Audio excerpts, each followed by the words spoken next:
دا کوټه ده دا کوټه کولپۍ موږ دلته وخت تېر کړی خپله کوټه یادګارونه دلته شته موږ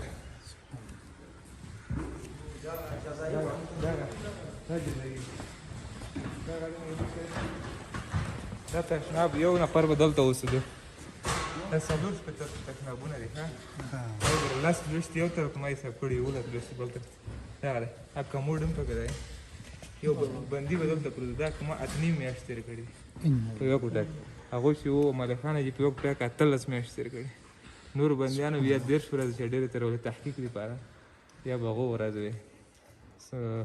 څلوېښت چې ډېرې به څلوېښت کېدلې نور ډېر کم لاندې نه شو ورتلی که نه هغه لاندې کړکۍ وینئ هغه یې خلک درته خلاص کړی دهلیز مخه به لیدلی مخکې دا ګوره دا دیوال و پورې کوټې والا سره غږ نه شو کولی دهلیز سره څه کله ورو ورو خبرې کوله بل بندي غږ نه کېده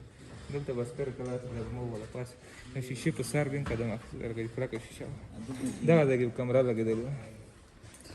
دا کې نن تاسو را یو قرآن شریف پرېښو هغه ځای کې موږ پیټۍ ایښي وه د کموډ نه دغه بکسان کې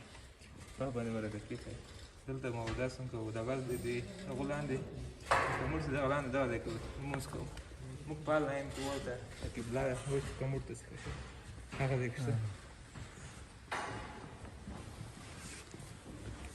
دا په ټولو کې تنګ ځای دغه دی دلته به بندیان ته جزا لپاره به دلته راوستل او په اول وخت کې جزایي بلاک دا و وروسته بیا دا تحقیقات ورسره دا خو ډېر زیات دی په دې کې به ټولو کې به بندیان نه دا خو ډېر زیات دي دلته د زینا به وي لاره ورکوز شوی دی دې کې بندیان وو ها د ټولو کې به بندیان وو هو ټولو کې باندې جزایي